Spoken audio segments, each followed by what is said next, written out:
Just want to let y'all know it is about to storm.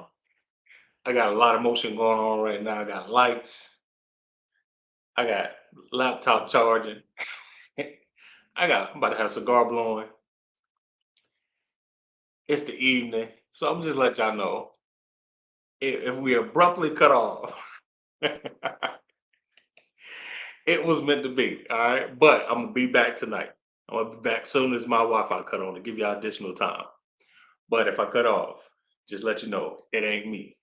All right, or because I haven't paid my bill this month.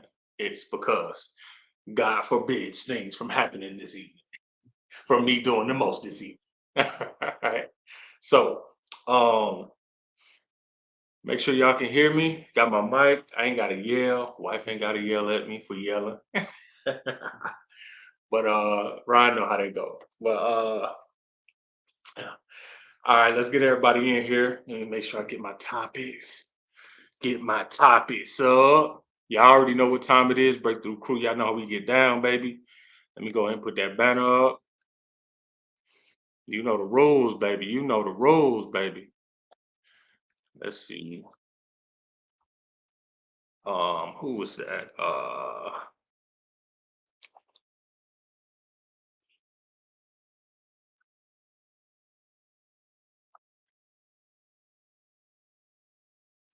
What's today?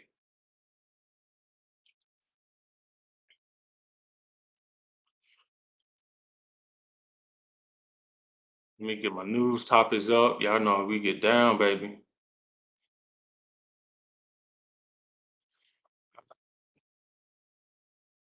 So let me get that up. See what else is going on. There's been a lot of tech news happening this week. Um, let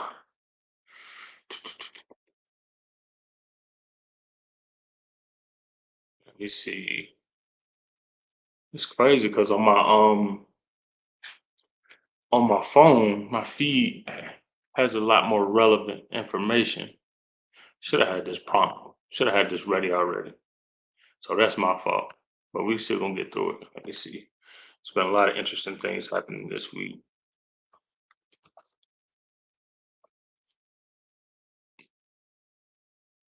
All right, let's see.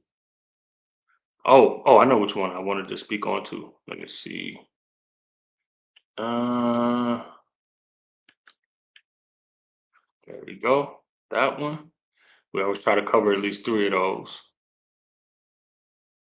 And let me get one more. Uh, okay. I think I'm gonna do this one. Yeah, I'm gonna do this one. Okay. Let's see.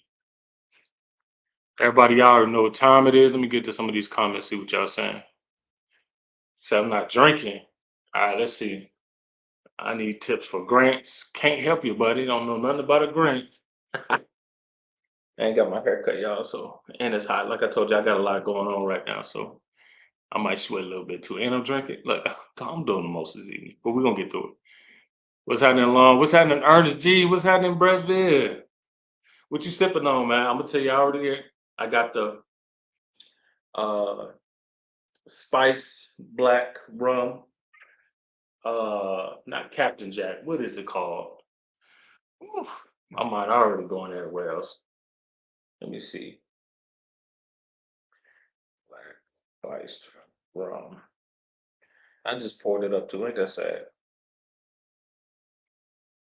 Nope, not Captain Morgan. It is.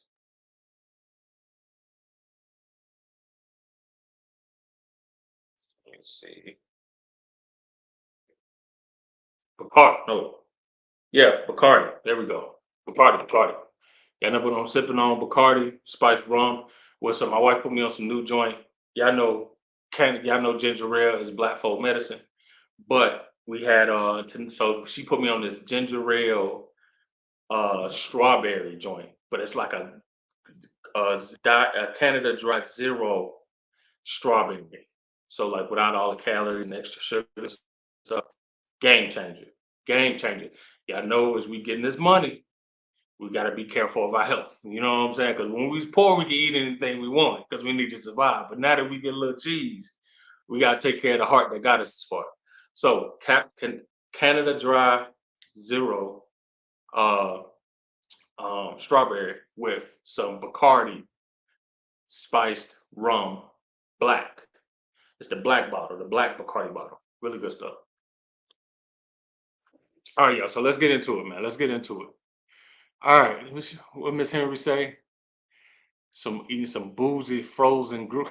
I don't even know what. Oh, are these like now I know you in Cali on the West Coast. So are these like infused grapes? Is that basically? Or you just getting drunk off grapes? You know, because wine is essentially grapes. So what type of infused grapes you talking about? Water bottle crew. Okay, y'all know I respect y'all. I respect y'all. Everybody that's on this sobriety tip. We're not trying to break sobriety. You know what I'm saying? We want to keep y'all going. Keep your minds clear. Don't be as tainted and jaded as I become. All right. King said, "What's better if you broke and need?" All right, we're gonna get. But you drinking on a little hen? That's a hen dog question. That's it. Cause you getting straight to it. That's a hen dog question. All right. All right. I gotta try that Canada Dry Bowl. Okay. Okay. I'm gonna get to the King. I'm gonna get back to your question too. Drop your tech questions. If you haven't already, make sure you subscribe to the channel. BCloud Engineers. We got a great one today. We got a great one this evening. I've been chasing this brother down for months.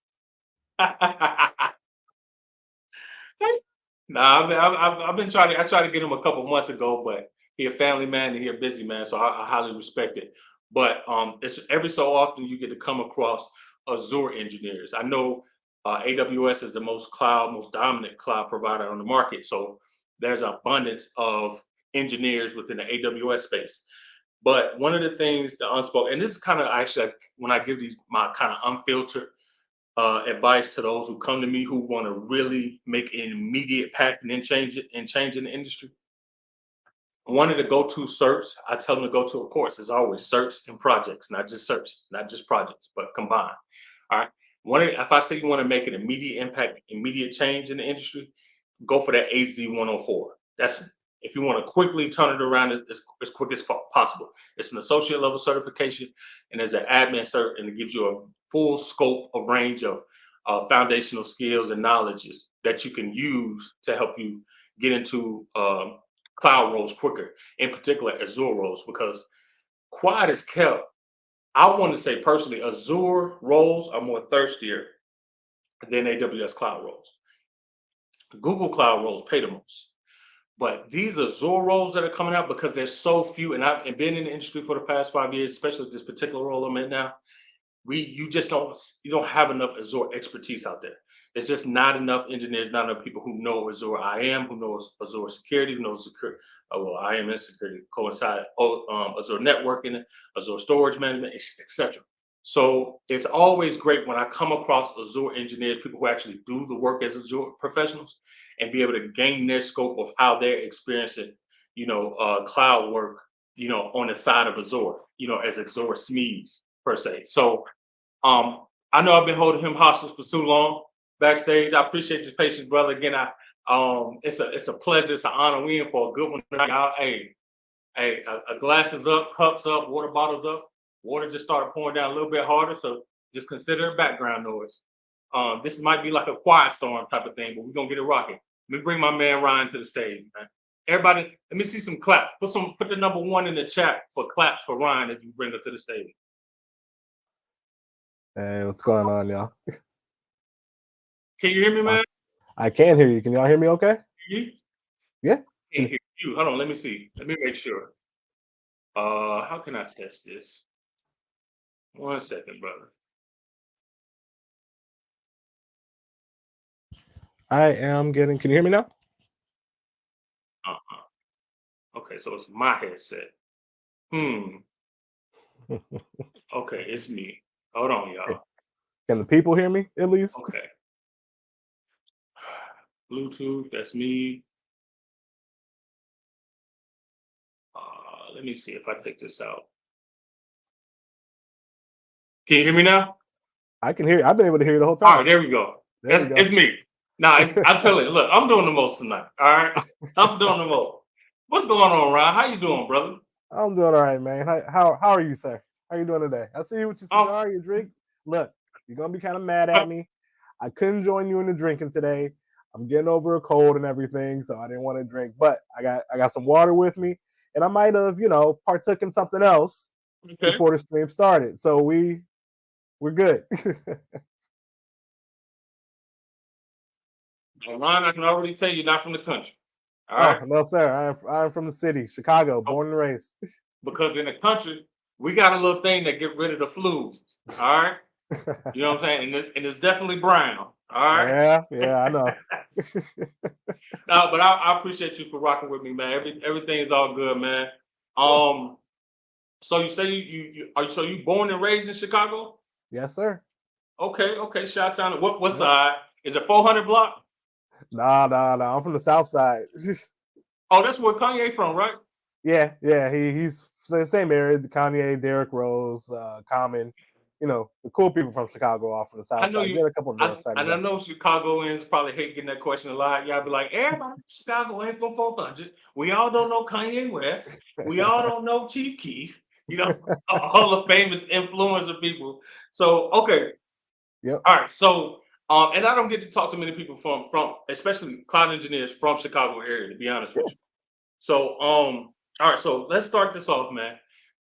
So tell the people about a little bit about well, you said you're from Chicago, but tell the people how you got your start into tech. Like, what gained your interest to even want to pursue a tech role, even prior to just your current Azure expertise. What kicked it all off for you? So I'm And gonna go. I think I kind of already know because I ain't gonna lie, I stalked your page a little bit today, but I'm interested to know from you. Okay. So I'm gonna go a little bit further back than probably my page would. So when I was younger, like a kid, I was You were not born before allowed to Instagram, touch. I presume. Nah. I was not allowed to touch the family computer or Mm. any computer for that matter because everyone thought I would break it because I went to my aunt's job once and they had all the brand new colored Mac computers. Do you remember those with the Mm. blue and orange and everything? You told me with the butt when the back was like see-through clear, you could see the brains of the computer. Yep. Ooh, Yep. okay, somebody was doing good. I like that. Yep. I remember So those. I remember what I did. Yeah. For some reason I highlighted all the icons on the desktop and pressed Mm. enter. So it tried to open everything at once. Man, you probably blue screened the machine. It completely fried the computer. They had to get rid of it. They're like, we don't know what you did to it, right? So now at this point, now I can never touch a computer. So now let's fast forward. I'm working. Hold on, how old were you? I was probably like 6 or 7. So between being 6 to 7 to about 16, I had to sneak to get on the computer because I just wasn't allowed to touch it. AOL came out. I'd sneak in there like 11, 12. We all did the chat rooms and everything. Right. And, when MySpace was out, everyone was an HTML programmer. So I was sneaking in there playing around, listening for my folks because I wasn't allowed to really touch the computer. So then I get to college and I need to work while I'm in college. No one's paying. I didn't really get a whole lot of scholarships. So I started working at Best Buy. And so I started off front lanes and I quickly moved over to Geek Squad because I've always I had tried to get a job at Best Buy. They never hired me, man. It was so hard. That was like the epitome tech job to get at the time. If you didn't have any real education or anything, if you worked at Best Buy, you was smart. Like you knew your tech stuff. So that's dope. All right. I got in kind of early, and so I started off in sales. Quickly moved over to Geek Squad, and then from there. Was this before Geek Squad started to do? There was a point where Geek Squad only did home deliveries. Like they didn't home repairs. They didn't. It was after that. We're looking at like 2011 to 2014. I think I was there. Gotcha. And so in the meantime, did you have any certs, by the way, at that point? No, at this point I have no certs. Wow, not even A+. Like A+. I was like, not even A+. All right. So check it out. So then I leave Best Buy and I move over to the utility company here, and my wife gets pregnant. And Oh so wow. now I'm like, all right, I kind of got to get a real career Yeah, you gotta going. be a real man now. Right. And so I'll never forget, we're sitting in the living room and we're watching Mr. Robot. And I am like obsessed with this show. Okay. Mr. And Robot. so we're talking. I'm like, all right, look, these are my choices. I'm either going to go to law school, I'm going to go back to school and go to law school, or I'm going to go into tech. So my wife was like, well, how long would that take? How much will it cost? We looked it up. She was like, tech is all for you. That's all you, baby. Go ahead and do tech. So then I go to work the next day. This happens the next day. That's how I think this was just meant to What year is happen. this? This is 2014. All right, I want real quick. I want to put a timestamp there real quick because, and this is why this is important because during this time in like 2012, 2014, tech still wasn't known as like a lucrative career option. It wasn't something that people did that, oh, I can make a six-figure career out of. That wasn't Right. a thing. Right. At the time there was still a lot of stigmas around tech. It was like Yep. geeks, nerds. And even at that time, it wasn't even for you to get. Again, I'm still at all. You got a job at Best Buy working in college because at that time, like Best Buy, especially here in the South in Atlanta, you had to have some type of credentials, at least certification, if not a degree, to get a Best Buy job, let Yeah. alone Geek Squad at the Best Buy. Yeah. Like that was the level up. So kudos to you for even having that early intuitiveness. Experience. Yeah, where did you even get the skills from to learn to know tech enough to be able to like get through the interview process for So Geek I Squad? mean, I was a gamer, and I used to tinker a lot. I would take my video games apart, like little electronics here and there. And again, like I said, I would sneak to use the computer, even though I Mm, wasn't allowed to use it. Then I took a computer science class in high school, took one in college. So I picked up little things here and there. And then I'm gonna be mhm. completely honest. Anytime I interview anywhere, I prep before. I prep really hard before. I find out everything I can. I talk to people who worked at the company. I Mm. find, what kind of questions are they going to ask me? I was completely ready for that interview. And I want you to mark this We're gonna because, put a pin and we're gonna come back there. I'm putting the we're gonna put a pin okay, and we're gonna come back. okay, good. Because I got a funny interview All story right. too for you if you want to hear it. Oh, So, come on, I love a good story. I get into tech and I go to work the next day. And my manager comes up to me and says, hey, we need someone to QA some new programs that we're using for our company. Do you want to do it? It'll take you completely off phones. You'll be working with scripting and things like this. And at this point, I'm sitting there holding an A+ book, right? The A+ certification book. It's in Wow, my hand. Like I wow, was studying it at my desk. wow. And I'm like, absolutely. It gets me off the phones and it gets me tech experience because Yeah, it's a QA analyst role. Like yeah. I was a QA analyst was my first tech role. That doesn't happen for a lot of people. That doesn't happen for most people, especially most Right. people without a certification or degree. Exactly. So I did not have A+ at this point. I had Best Buy and that was it. That was what Wow, I had. wow. So, I get into the QA analyst role. I do that for And about is this at the energy company? yes, it is. Okay. This is at the And energy Q company. and QA is quality assurance, right? Yeah. Yep. And for most people who don't know, and I'm glad you even mentioned this in your story, and it's early in your, I mean, this is pre even in your career. Yeah. Uh, you can work within tech without working for an actual tech firm or Yes. technology first company because most companies utilize tech. Not even most, all companies Oh. utilize some form of tech. So therefore, they need some type of technicians, technology skilled people to come in and work those positions. How did Mhm. you even get word of that opportunity with the energy company? My mom actually. My mom told like I was looking for a new job. Like I was at Best Buy and I was looking for something a little bit more stable. You make a little bit more money. And she was like, "Well, why don't you look into the utility company?" So so originally I had tried the utility company here in the city, Mhm. and I didn't get hired. But I tried another one, and what's funny is my wife also applied, and we both had interviews that Wow. same week. I got the job, she didn't. So Mm, I was like, mm. "Oh, okay, this is awesome." So it was really just one of those things that it kind of fell into my lap, and I would have never thought to have looked there, honestly. And with Mm. what you said, a lot of all companies use tech now. You don't have to work for a tech company. Like honestly, I would suggest most people don't work for a tech company now. If I'm going to be Yes, completely honest with you. especially if they're a publicly Yep. owned traded Yep. company.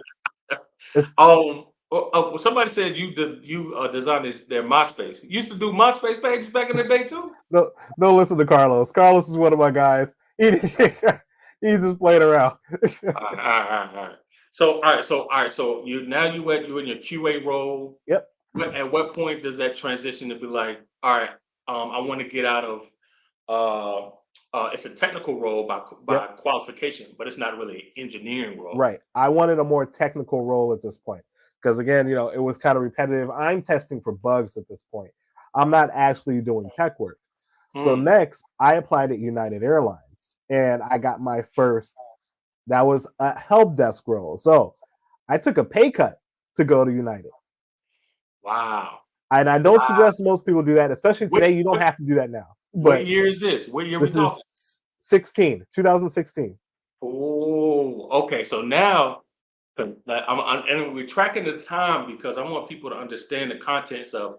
And by 2015, 2016, now all your responsibilities are locked in. Like you're Yeah. really taking care of your home with your lady and your Yep. kid. Like Yep. you're a grown man now. Like Yep. there's real risk on the line here when things Exactly. go wrong and go south. So Yeah. for you to go from making stable money as a QA and Hmm. being driven enough to know that you need to get more into the technical weeds of your career, taking a step down and get a help desk role. What was that whole transition like for you? Oh man, it was like my wife completely. She was very. She was like, Mm, yeah, do it if you think it's right, do it. But I'm not gonna lie, it was stressful. mm, Because I was betting on myself, and up until that time, I had never really bet on myself when the stakes had been so high, right? Like mm, I got a newborn here. I have a very very good job. This would be like mm. this is a good job that I had. I had a Okay. pension. I made a Mm, good salary. Like it wasn't going anywhere. It was a really good job, and I was like, mm, but I want more, and this isn't mm. what I wanted to do. Right. So I took the help desk role at United, and I quickly grew there. I'm not gonna lie, I was good. Like I was good with customers, and I was good at scripting. I picked up batch programming really really quick, so that helped with a lot of our regular calls as far as trying to troubleshoot people's issues and Right. stuff like that. Because now at this point you're developing like automation tools. You Exactly. know, so you're Well, yes, well in the sense of you're automating a lot of tasks that you do by going. exactly. Yeah. So I'm only bring that up because I always try to encourage newbies especially to not run from the command line. Most people Oh try no. when they Yeah. first want to learn to get into cloud tech, cloud engineering, etc. The first thing they want to have towards is a certification, of course, and then or the first question they come up with me, well, how can I get a non-technical role where I don't have to code? And I'm like, you don't know how much time you give back to yourself by knowing some command line Yep. skills. Even if You you're not literally in a technical role. so when he's talking about scripts, so instead of programming out some long lines of code, or even click through in the console, whatever the task may be, instead of maybe taking on, what can accumulate to hours a day if it's redundant tasks, by just entering the script, like you literally bought back an hour of time, Yep. 2 hours of your time or more, Yep. that you get to do other things to focus on more priority things important to you in your personal life Yep. or in your career. Yeah. Um, somebody made a comment that I want you to kind of speak on. Sure. And at they so we're talking about 2000, 2016, 2015. Um, somebody says that they feel like getting in tech nowadays is at the wrong time. Okay. What was the climate like when you were trying to break in from your QA role into your help Uh-huh. desk role? So it was kind of a boom happening at this point. Like tech had now become a little bit more popular. Like it Mhm. wasn't like it is now, but at this point it was a little bit more like, okay, there's a little bit more competition out there. Like my roommates before me and my wife had moved, they had both already worked in tech. One was a system administrator, one was a help desk guy. A lot of my friends around me were getting into tech. So I'm gonna tell you what was one of my leg ups. Black. Right. Like, and Talk about it. Come on. look, and I take It's a full safe space. advantage of that fact because of Not a that. sober space, a safe space. But go Yeah. ahead. And because of that, I every now and then, equal opportunity. Now, is this before the BLM movement? Yes, Okay. it is. The reason I'm asking these questions is I'm lining it up with your Mhm. story because I want to hit a point on this comment. But go ahead. Yeah, no. So, yeah, the climate was pretty. It was pretty. When I interviewed at United, um, I think they said I had like 3 other people who were being considered for the position, Hmm. and so I'm gonna say I had one more leg up that Hmm. I unintentionally used. I did not Hmm. mean to use this. Yeah. My whole family has worked at United Airlines at one point or another. Hmm. And so I mentioned one family member, like an obscure family member, not because my grandma worked there, my mom worked there, my 2 uncles, cousins, like family work has been working there for 40, 50 years, right? Mm. Mm. And so Legacy. I mentioned my aunt, thinking no one will make this connection, right? It Yeah. won't be a big deal. And Yeah. so the woman who interviewed me, she's like, wait, is your aunt's name Susan? I'm like, yeah, it is. She had been in my aunt's wedding. She knew my grandmother. Like it was Stop, bro. ridiculous. Yeah, no. During I'm the like, okay. interview? Yeah, this is in the interview. Yep. Wow. The overnight manager knew my mom. Like they used to work together. Oh my God, that's crazy. Yeah, I, so I got really lucky with that. Because I really did not plan on using that card because this was something I wanted on my own merit, mhm. right? And did you have any certs or degrees at this I point? had A+ at this point. Now A plus. I've had my degree Okay. but my degree is not a technical degree. I don't have a degree in tech at all. What's your degree in? Marketing and communications. Okay. Let me put a pin on it real quick, Yep. because I wanted to get to this point because I see this all the time. Yep. Um, there's never going to be the perfect time or ideal time for you to make the transition into a tech career. No. Um, in 2015, 2016, this is pre-BLM. Yep. All right, so there was no mandatory quota on we got to bring the black guy. Yeah. You know, there was always competition, always more adequate engineers applying for roles. Right. All right. He was just telling you he's a man who has a whole family to take care of, who took a step down in pay just to take a level up in gaining technical precision to Yep. really deepen his technical knowledge and further his career in a Hmm. trajectory he wanted to go. So when I see comments like this and people say, "Oh, it's the wrong time," the biggest proponent you're going to always have in making the transition will always be the person in the mirror. Yep. I Because 100% every agree. excuse you can find to not take action will be a continuous step back from the aspiration and goals you have to become a Yep. tech professional, and in this instance, a cloud professional. Yep. And to add on to that, and honestly, I think now is a really good time to get into tech. I think there are so many positions. Go look on LinkedIn, look on these job boards. I'm gonna tell you right now, I I get messages from recruiters every single day, and it's not just because I'm an engineer. Yeah. Like I know help desk people who get the same thing. We hire help desk like every other week at my job. Like it's just about getting your foot in the door, and I'm going to tell you what's most important right now. Being able to show what you know if you're new to tech will get you in right away. If Mm, you have no tech experience, just mm, start labbing right now and document your journey.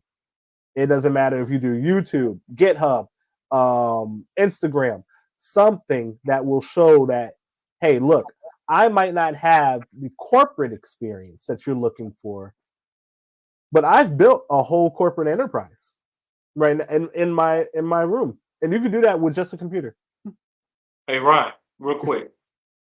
Prior to this conversation we had, and you asked me, do I have any preliminary questions prior to doing this one on one? What was my response? You're like, no, you like to just let it flow. Right. Here's why. Because as I always said in these tech at nights, the truth will be the truth as the truth is the truth. Yep. What he's just said is everything I've always said. When you don't have the experience, you go out and create the experience Yep. by way of labs, by way of projects, by way of Yep. volunteer. There's all types of opportunities out there. Yep. And most importantly, you said one more thing that I really wanted to capitalize on. When you get to at the actual interview, you said something really poignant. You said you do as much research as you can possibly on that Yes. company. You Yeah. even try to talk to some people that work for that. You try to get as much insightful advantage as Yep. you can prior to the actual interview, so that when you go in there, you're able to blow that sauce off. You're not surprised by Yep. much. Yep. These are all opportunities available to you. Me and Ryan come from an age where we had to fill out a physical application Yeah. or go on a website and fill out that long form with Yep. that 50 questionnaire survey at the end, Uh-huh. to get in these tech jobs. So when he's telling you these opportunities are abundant and around you, they are. It's all about positioning yourself. You have to put yourself constantly in the best position to have access to these opportunities. Like you said, you get calls every day. I get calls every day. Like we know Yep. how to. The hardest part I always say, and I would love to hear your thoughts. The hardest part I always say, in getting your first tech role, is actually getting your first tech role, Yeah. being in tech. Like Mhm. being in tech after that is, it's pretty much you learn the industry, you learn what to do, what not to do, how to move. Yep. Like even the daily work, and we'll get into that later. But the hardest you're going to ever work is breaking into that first role, Yep. because you just don't Absolutely. know how to make your resume get through to the right hands, and then you don't know how to interview Yep. to answer to prep for the different stages. Like it, but once you get that right, and you get that first yes, that first offer letter, You're good. It's game off to the changer. races. And like with resume prep and everything like that, for when I applied at United, I'm a mod for a Facebook group, right? I put that on my resume and I That you made spruced it. it up. But I said I was responsible for how people access the page. Like I put a whole bunch of different technical aspects to this role that really didn't have a whole lot of tech involved. And I'm going to tell you the second. I'm going to tell you something that I learned working at Best Buy. Right, Yeah, this talk is a to him. sales thing. This is a sales thing. But I've taken this with me everywhere since I left for all my interviews. Do a 30, 60, 90. Companies love that because it shows initiative and it Mm, shows that you're serious about being good at your job. What a mm. 30, 60, 90 is, for those who don't know, is it is a breakdown of what you plan on accomplishing over your first 30 days, 60 days, and 90 days. So, and I've done I that love at every that. single job I've gone to, and it has worked perfectly. Everyone's like, "Oh my god!" And look, let me tell you some of the things I've done because I haven't even gone through my other Let's- interviews yet. oh yeah, We yeah, got yeah, yeah. we We got two gonna more cook. companies to get to. Let's go. Like I would print out a 30, Mm. I'd put it in a nice folder. I'd have my resume, I'd have my what's the other one called? The letter of intent or whatever you call it, Cover where letter, yeah. just why you want the job. And Hmm. then I would have the 30, 60, 90, and it would go over what my plans were for that. And that's the first iteration of that. Now, when I get to so after United, I go to a bus company here in Chicago. Okay. It's a suburban bus. They had a desktop administrator role, and I Mm. wanted it. So, in addition to doing that, I wrote, I had created a bunch of scripts at United. So, what I did was I put them all into one tool. I created a tool before the interview, and I put them on a USB drive, and I bought my laptop with me to the interview. So, in addition to handing them this, my hard copy 30, 60, 90 and everything, I'm like, look, I know the interview is over. I bought my laptop with you. I just want to show you what I can do. And so I had built a help desk tool based off some of the things I was able to find out about the company.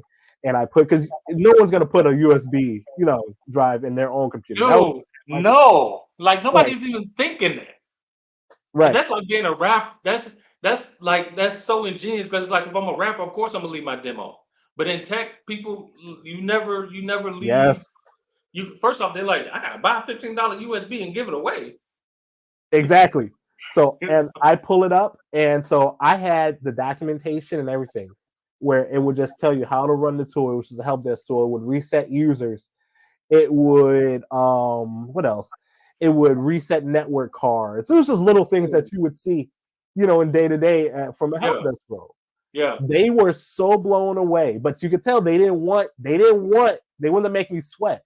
Yeah. And so I was like, okay, cool. I have another interview after this because they said they would reach out to me in 3 to 5 days. I did not have another interview after that. The art of negotiation.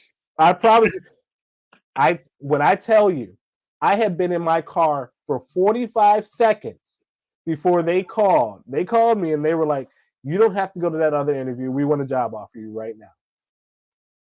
And so I'm like, okay. And what position was this for? This was for desktop administrator. So it was a Windows environment, just desktop support pretty much. Yep. But it's I imagine a level up from traditional. Oh, yeah. Yeah. So I don't leave companies unless it's a level up. There's no reason to ever do a lateral move. If you're doing a lateral move, you're doing a disservice to yourself, because what you're doing is you're taking, unless you're having a bad experience at the job you're at, you're usually pretty cushy at the job you're at, right? You're comfortable. You know how things work.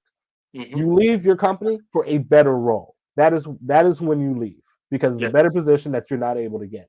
Yes. Taking a lateral role at another company and you're not on the outs at your current company is a waste of time to me, because what you're doing is you're resetting any footing that you may have had.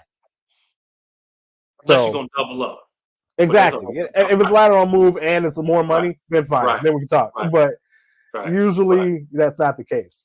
So I work at the bus company for 2 years. I'll fast track. Who is giving you all this game and wisdom on how to charm your way through and be a top performer like this, and a go-getter and a difference maker? Like, where are you getting this coaching from? Where does this all come from? I'm gonna be honest. I got to give it to my family. My mom, my grandmother, my grandfather. They are very. I don't want to say they're affluent, but we were around a lot of different people growing up, right? Like kind of high society. Like my grandma did a lot for the mayor's office here, so I was always taught to present myself a certain way.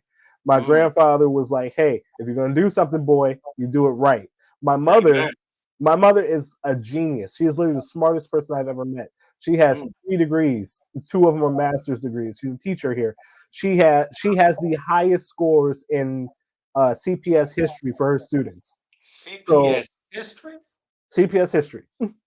So, I have to accredit them to what I learned, what I picked up and learned from them. I used to go to work with my grandfather. My grandfather worked at an advertising agency. He worked at DDB Needham. I don't know if you've heard of it. So I'm 5 or 6, and I'm going downtown with my grandfather to his office and seeing him work. I'm sitting on these meetings with him while he's working.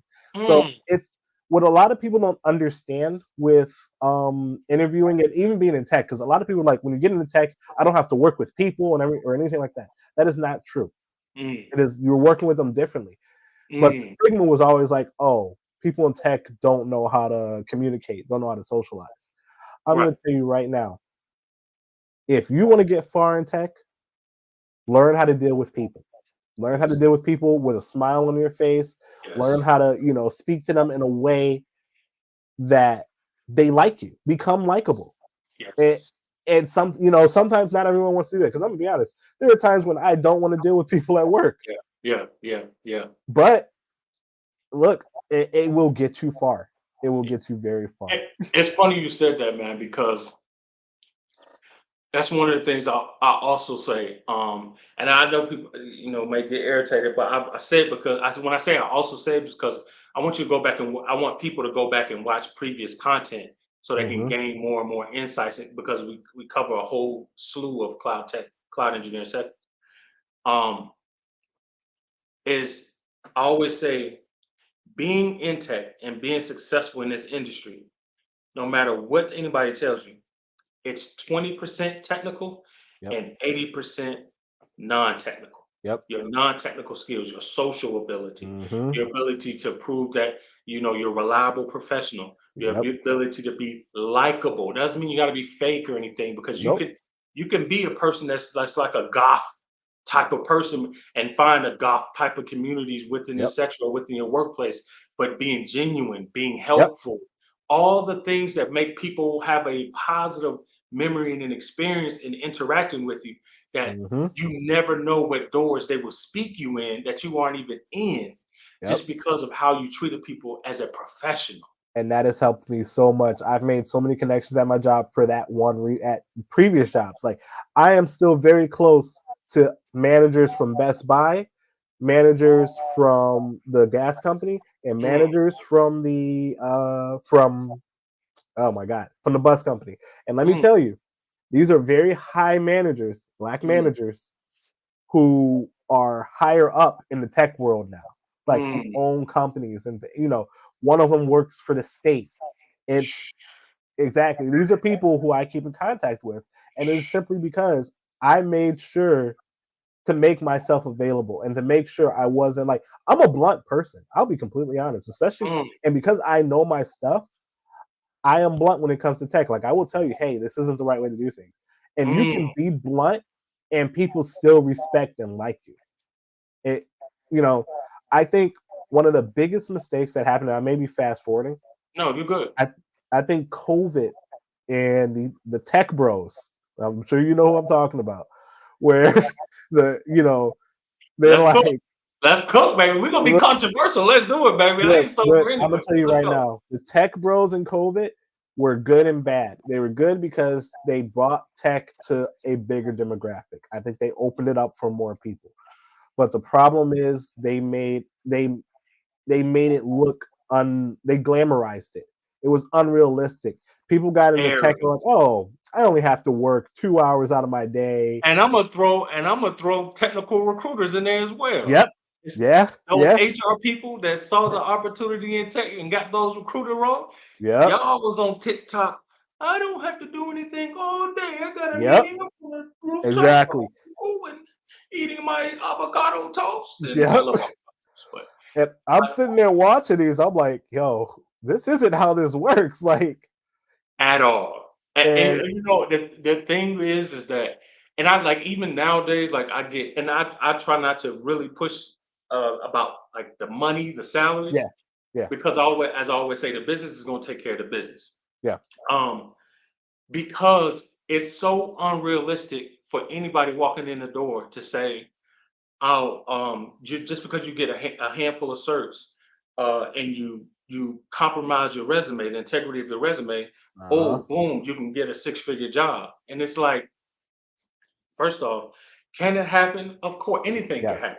yeah, The likelihood of it, not even just the likelihood, let's just say you actually land that first high-paying six-figure role. yep. What happens when that tech company gets bought by another tech company and you get laid off? Well, How are we're you seeing going to what happened. replicate that success because you don't have any of those actual technical skills? Exactly. And hold on, but your expenses are at a high spending six-figure Yep. level. Yep. Now you're in a conundrum having to compromise your morals Mm-hmm. because you got to try to keep as much as that lifestyle as you pushed yourself up to have Yep. incorrectly. So you're in a deeper hole.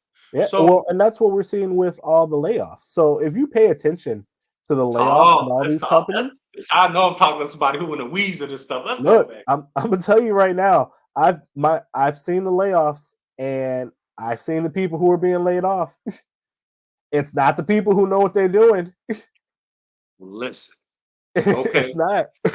First off, if you're on the sales team, if you're a tech recruiter, you on the first chopping block of Oh garbage. yeah, yeah, You're out of there. You yeah. product managers, all y'all getting y'all up out of there. Yep, Okay. For you lackluster performers who've been kind of skating by, yep, you kind of you don't attend meetings as often as you like. It's going to the results are going to show up, yes. especially if it's a technology mature company who can go through their analytics and see how you're Oh performing. yeah. So you at It's some all point there. it's all there, man. It's Like all there. We when you can have the see skills, everything. when you truly have the skills, as you're mentioning, even if you do get laid off, you're so confident enough in your skills and the Yep, connections that you made that you're just going to take that severance check as like a early investment bag, yep, sum of money, and go to your next tech role, and you got this still yep. got this big bag, and you still making really good money in your next role. Exactly. And a lot of people don't see that. Like, if you put the work in up front, you'll do great. You will. Let me bring it back. Let me bring this to the future. So I'm at the bus company. I leave the bus company, and so again, I'm at a very good company. Pension, 401k and all that. I wasn't making exactly what I wanted to make, and there was no way they weren't going to give me the money that I wanted, right? So I took a chance and I went to a startup. Really? Yep. So I went to a startup and I started there March 3rd, 2020. And we're in 2020 now. We know what happened in 2020, baby. I'm in office for 2 weeks and COVID hits. So YouTube, you better not block me. All right, you better not knock me down in the algorithms. So look, COVID hits, and my company. So I'm working for a telehealth company. It's a startup company. The stock booms ridiculously. I'm talking like a 400% increase. Like people are becoming millionaires because at a startup, everyone has RSUs, and then the company had just gone public. So, and they gave me RSUs. So look, I'm looking at my stock and I'm drooling. I'm like, you can't be serious. I'm like, there's no way I'm this. You feeling like an Armenian man with a boat right now. Look, I'm saying, all right. So stock booms, they send us home. This is my first remote job, my first fully remote job, right? Because no one could go in. So at this point, I'm a front-end engineer, so I'm still doing like desktop support. But it was at it was a lot more money, right? It was like a lot more. It was a $40,000 increase from what I was making, and I was already making a nice penny. So, so I take this. I move over. I'm doing the front end engineering, which is just a fancy way to say desktop support. 6 months in, the company gets bought by a bigger company. Okay. You know where this is going, but go ahead. Yeah. So now, all the relationships I've made at the startup and everything, I'm right there. I'm supposed to get a promotion, and they freeze all the promotions. All of them. I'm sick, right? So then they finally go back and like, all right, look, you can promote one of your people. So it was me and another girl who had started at the same time. They decided to promote her over me. And I'm like, okay, that's fine. So at this point, I'm still doing front end work. And then I'm on the outs because now what's happened is I've gotten put under a manager who hates me, who could not stand my guts at all. So I'm under this man. Like I got probably one of the worst reviews I've ever. No, it is the worst review I've ever had in my life. So I'm under this man. I'm looking for other jobs at this point just because of how bad the work is going, right? Yeah. So then what happens is another person who was he was our Windows engineer. Okay. He leaves. The guy who was my manager leaves. And so my new manager comes up to me and is like, hey, do you know Intune?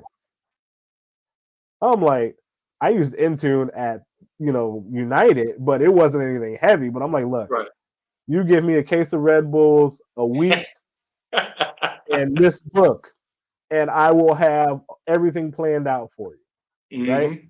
So they take a chance on me. I'm not gonna lie, they took a chance on me because my production had dropped. I'm not gonna sit here and pretend like it hadn't. I was over the job. I was on my way out. Gotcha. They give me Intune. I started working towards Intune. Then they start giving me other projects. They're like, okay, you're killing this one. What can you do with this? What can you do with UPN? We had 4 different identities in our company. Over 10,000. Not UPN the network, people. Not UPN the network. I'm sorry. Oh, no. Not UPN the network. We got 10,000 people, 4 different identities. I have to convert them all to one identity. 10,000? I do this by myself. This is me. I script the whole thing. I lay it out. I lay the plan out. Project plan, everything goes off without a hitch. When I say there Wow. was no issues at all, No none, way. none. Let me tell you folks on how remarkable this is, especially when he said it went off without a hitch. This is considered a migration. Yep, All right. So he's consolidating basically all 10,000 users yep, into a single identity. yep. Right. That means you literally have to have each and every attribute accounted for Oh, and yep, correct. yep. Look, let me tell you. I'm gonna tell you, it was. I couldn't believe it. I'm sitting there like, I can't believe Look, this is look, look, Dre said, "Oh, he cold." You the happening. one. You the Look, one. so when that goes off without a hitch, and at this point, my company does not have an IAM department, so they brought on a consultant who I'm really, really close with now, and I start working hand in hand with him, and with everything I knew, plus him, Hmm. oh, it. I started getting the Azure certs. Like I got the 900, I got the 104, I got the IAM, I got the solutions architect, the Oh, he, security architect. Look, oh, I'm knocking them out. this is LeBron at the end of the second quarter. He flipping now. I He am knocking them out. And then so hold on, then can you tell somebody what mhm. Intune is real quick? Oh, sure. Intune is a device management platform. So pretty much a lot of people are used to their devices being domain bound to like an Active Directory. When your machine is domain bound like that, you have to have line of sight to your domain controller, right? So Hmm. you have to go into your building. What happened was COVID happened, and a lot of people realized, okay, we need to be able to work with offline. Microsoft has had Intune for a while; it's not new. Hmm. Apple has had Jamf for a while, Better Cloud. There's a lot of these out there, but it's Microsoft.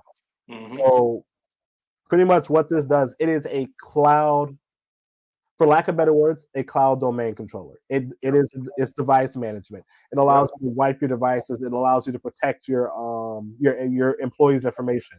You Yep. can lock it all down, and you can actually push it out to personal cell phones. I did that too. That was one of those projects. BYOD. You It's know, hard. This is yeah, complicated stuff, y'all. it is. It is. It's so much So of it. Go ahead. just real quick, the reason that's a great explanation of what Intune is. The reason I wanted to highlight this comment and the question is because for that person such a strength who's trying to obtain cloud skills, Mm-hmm. relative tech skills, Yep.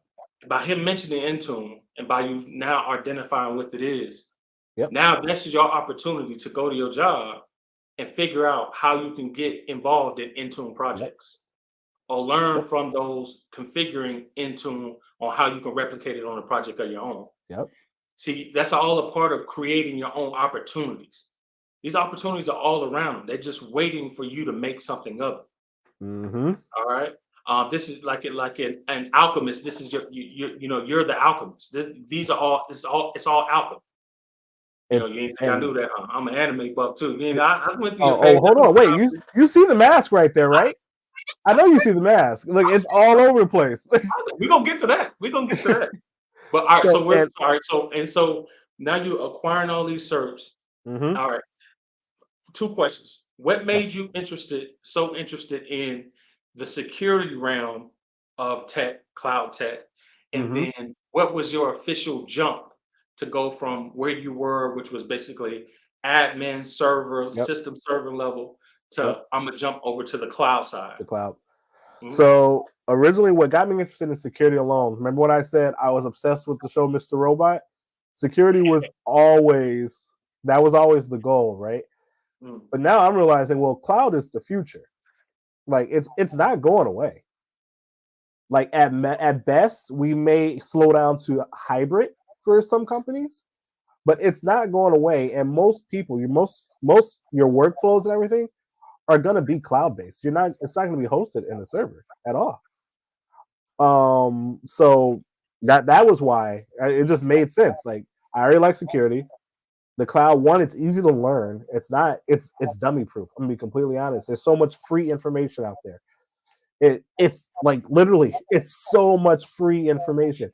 Microsoft is begging people to Yes. learn this Yes. stuff. Yeah. Giving away training for free. Sometimes giving Yep. away the exam itself for free. Like Yep. you can't pay for these opportunities unless you join my boot camp, of course. But that's a whole different subject. There But we go. outside of that, like these opportunities out here are all around you. Yep. Again, you're the alchemist. Utilize it to make alchemy. Yep. Um, what made you just said something about you knew that cloud was the future. Mm-hmm. So not even just being a cloud bandwagon, not because Yeah. this channel is all about cloud, not even any of that.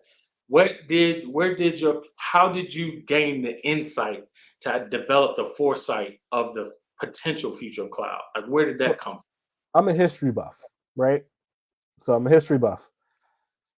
COVID is one of those things in history that will always have a mark. And what was one of the biggest changes due to COVID? Everyone quickly migrated to the cloud, right? from? I'm looking, I'm like, SaaS, baby. exactly, SaaS. That's not going to go away. It's just not. And sure, maybe I'm guessing at that, but we're a year outside of the really bad COVID where everyone was still quarantining and everything, a year or two, and the cloud is growing. Like AWS and Azure are growing. Google Cloud Platform (GCP) growing. Like I'm telling you, it's not going anywhere. And I kind of just, it's like, why would it? What's the point of not using it?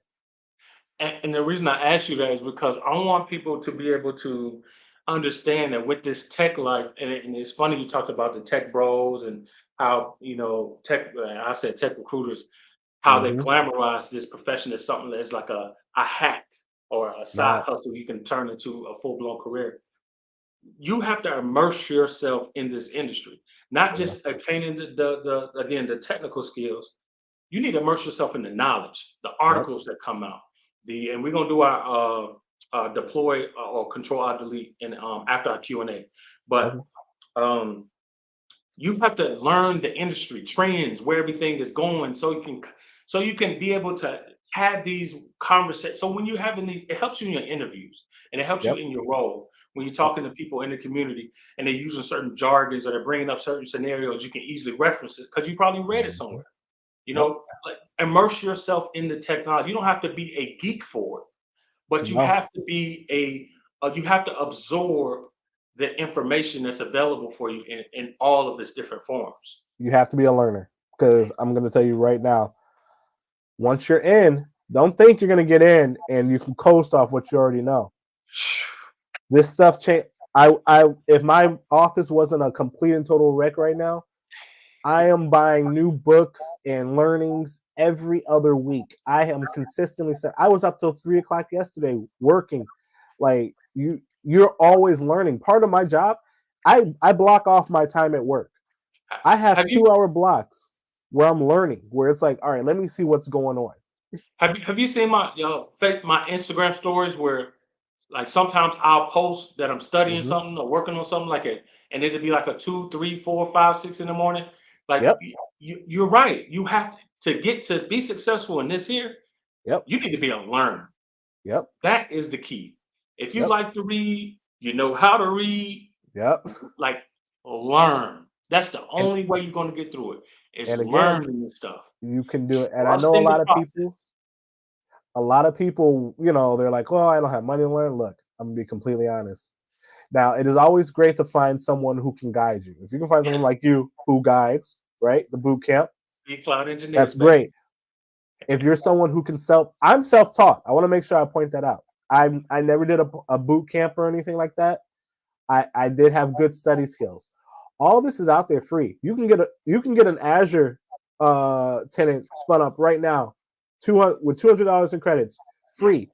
Go Free. get the Microsoft First evaluation 12 months. software. Now you can set up AD free. Virtualization, VirtualBox is free. Proxmox is free. These are all things you can do from home. Like Yes. you can start That, learning. can you believe that? Like from home, from your room and I- at home. Look, all you need is a computer. That is it. If you have a computer with 8 gigs of RAM, you can make it work. That is all you I'm need. talking about, listen, and everybody come with me, and especially my students that try to come to me and before camp, and they say, "Oh, I'm thinking about getting a MacBook, blah blah blah." I'm like, "Look, you can get a ThinkPad. You hear me? A Look, ThinkPad with and be 32 good to gigs, go. and you are at 4 gigs of RAM. You are good to go, man. Like it, and it start. It don't even start. It start on your phone Yeah. just by researching, reading. They have apps out there Yep. where you can download IDEs and work on your JSON Yep. scripting, Bash scripting. Like the opportunities are there. We initially said at the beginning of this, it's always going to boil down to that man or woman in the mirror. Yeah. Because it is all there. I think I bought 2 Dell towers. So right now, I have my own domain. I have a bunch of servers. I have Proxmox servers. And I run all this. It's so I can learn. Like I had Mhm. an issue where we had to migrate from Okta over to Azure. I had to recreate that environment at home so I could do the migration. Because Hold on, do you know Michael? who? Micah Berkeley? He's from Chicago too. Maybe Dark skin, the but name anyway, sounds he's an familiar. AI guy. He's an AI architect, but he said the same thing you just said. Really? He said when he was interviewing for United, he worked for United as well. Mm-hmm.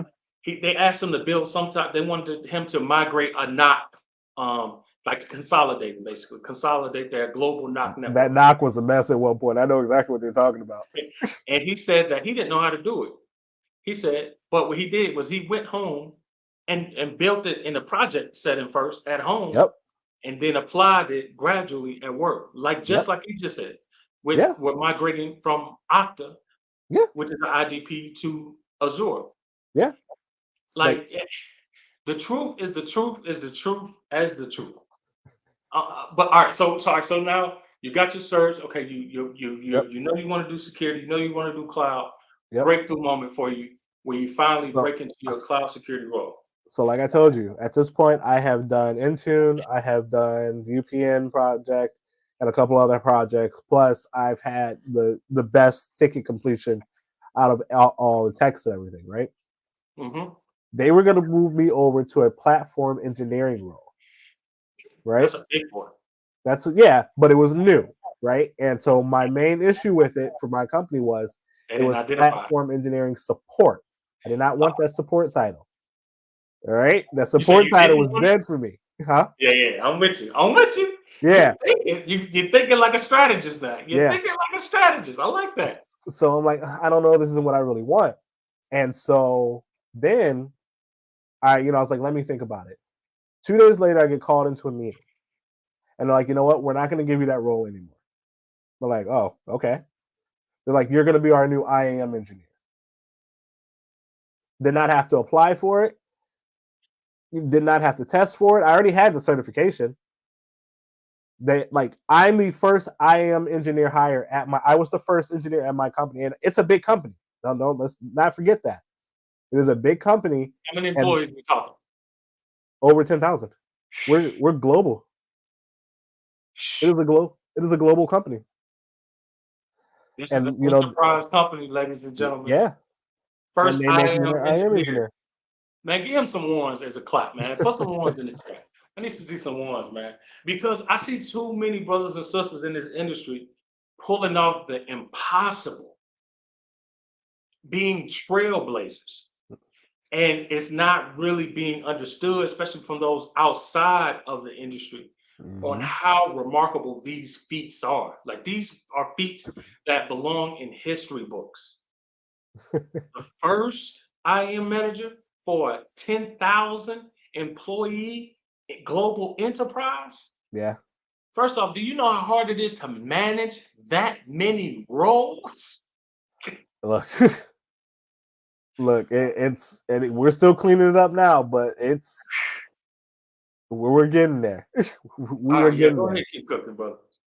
So and so now this is at the beginning of last year. So of course I've moved up in levels, obviously, like 1, 2, 3 and everything. And so now this is where we're at right now. Right now we're at engineer. Next role is architect. That's what we're looking for. I've already talked to my people. Like I want the architect role. I'm already doing the architect work, but that is typically how these kind of things happen. You're doing the work before you actually have the role. Get the title. And so for people who want to know what's the difference between an engineer and an architect, an engineer is more so they're not solutioning, right? They're not actually laying out and building out what your infrastructure or what your IAM posture is going to look like. That is the architect's role. The engineer is implementation. I'm implementation for the most part. Even though you've been doing architecting duties. Exactly. Look, you know how many project plans I've had to fill out?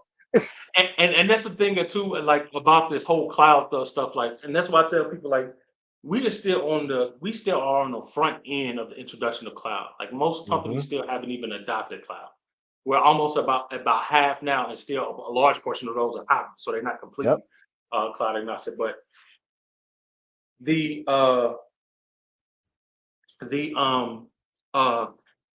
roles that you obtain won't be, or that you go after, won't be clearly identified when it comes to cloud roles. No. It might sound like it's one thing, it might even read as one thing, but doing the actual job functions may vary. So just be open to that and realize that. And when you're applying for roles, don't have the mentality of, oh, that role is not me because it's not laid out black and white exactly of what I'll be doing, or it's not the exact title of what you don't know until you're in the role. But if no tech role is at this point. Exactly. No tech role is at this point. It's, you may even see a help desk role. I'm gonna be honest, I see some of these help desk roles, and what they say they want you to do, these aren't help desk roles. Or at least these aren't the help desk roles we had growing up, where you're just changing passwords. You're a sysadmin now. Right. Like a lot of these help desk roles are sysadmin roles. So, hold on, I'm sorry, my son just came home. Close the door. I'm still talking. Always be a family man first. A dad and father and husband first. A son first. That's why when you say you had the obligation earlier. I'm all about self-preservation, because if you don't show up for those that you need to show up for, you're not able to show up in other extracurricular activities. In career. So. Yeah, no, my kids are good though. They see me every day. They'll be fine for an hour. You said that, I laughed so hard, boy. Listen, I told my wife that I was like, honey, you see me every day. Right. Every day when you wake up, when you go to sleep, that is here. All right. Hey, man, I love you, honey. I love you, honey. Please put that out there. I love you. But yeah, back to what we were saying. Yeah, these roles are not black and white anymore. Yes, X-Cray, get your AZ-104 lab. It's so easy. Like, look, I have a because wait. Because we're gonna do the Q&A next. But I gotta capsule out your story at this point. So throughout your whole entire journey, what would you say if you were giving somebody advice, a newbie who's trying to transition over from being a nurse, a CNA, or from working at a call center somewhere, and they want to break into an Azure engineer role? What would be the precise steps you would tell them to take that would help them be able to at least land interviews for those roles? So, one, learn about Microsoft 365. Learn about their that's pretty much their flagship, 365, Entra. So the AZ-104 will cover a lot of that. The MS-900 will cover a lot. The MS-900 is very easy. You can study for that for 2 days and probably pass it, as long as you're a good studier, right? MS-900, AZ-104. You can do the AZ-900, which is the entry-level Azure cert. I didn't, because I didn't really see the point in it after looking at the domains. But do those 2 certs. Learn a little bit of PowerShell or a little bit of Python. Learn the scripting language. The scripting language will take you far. And he says PowerShell because most of the environment within Azure is Windows based. Yes. Windows command line is PowerShell. Exactly. Yep. Right now, and this is learn PowerShell. And the most important thing you can do is lab. Lab. I don't care how you document it. Just get it documented on our front. Go start a blog. It it doesn't have to be. It doesn't even have to be pretty, right? Like take some screenshots of what you're doing. Write up a quick paper of what you did, and that's it. Fix up your resume. You'll get that position, and it may take a few tries because you. What's going to happen is you're going to go to that first interview. And actually, if it's okay, I want to talk about an interview I skipped because this is the worst interview I've ever had in my life. I've never done this bad. So I love that you said that about documentation because, and you mentioned earlier, people need to communicate to the community, to their community, to their on their LinkedIn. They need to post about their progress, post about the projects they're working on, the yep, stuff they're reading, the stuff they're studying, because you have to create. I always say you have to create engagement and interest in you because you never know who's watching. You right, know, you never know who's watching with opportunities. And recruiters are always going to LinkedIn pages, etc. They need to see yep, that you're active. You know, yep, hiring managers need to see that you're active. So I always suggest to my students you post on your LinkedIn at least 2 to 3 times a week. I don't care what you post about, as long as yep, it's relative to the type of roles that you aspire to have. Just post and because you got to make yourself shown and know. Like at this point in tech, it's about branding. yeah, it You is. know, you no longer can be just the basement genius who knows it all and the people gonna Yep, find you. Like now you gotta make yourself known, marketability, likability, yep, connections. That's how you just get more access to opportunities. yep, So all right, so you said all right, so MS 900, AZ 104, yep, PowerShell, learn scripting, get your yep, resume right, and boom, you should be ready to be yeah, able to apply for roles and yep. somebody's gonna eventually call you. And then also keep in mind that on-prem and traditional infrastructure still exists. And a Mm, lot of people are still doing hybrid. Like even my company is hybrid still, right? We have yeah, on-prem servers. yeah. You Yeah, learn a little bit of Active Directory. Learn some Active Directory. yeah. Like All right, yeah, that. we're gonna get into these Q&As real quick, Okay, before we get to these our tech news segment, and then we're gonna get you out of here, boss. for All sure, right, for sure. so Dre asked, he said, "What's better if you broke and need a job fast, network or cloud?" And he was on that hen dog earlier. I The don't know, hen he might dog. have passed out now. I ain't seen him in the chat, but go ahead. I'm gonna be honest. I've never been a network fan. I'm like I did a little bit of Cisco. I have my CCNA just because at one point I was going to. I figured I had to go networking to get to security, but cloud is more in demand right now. Now, if you want to talk cloud networking, that's kind of a different conversation.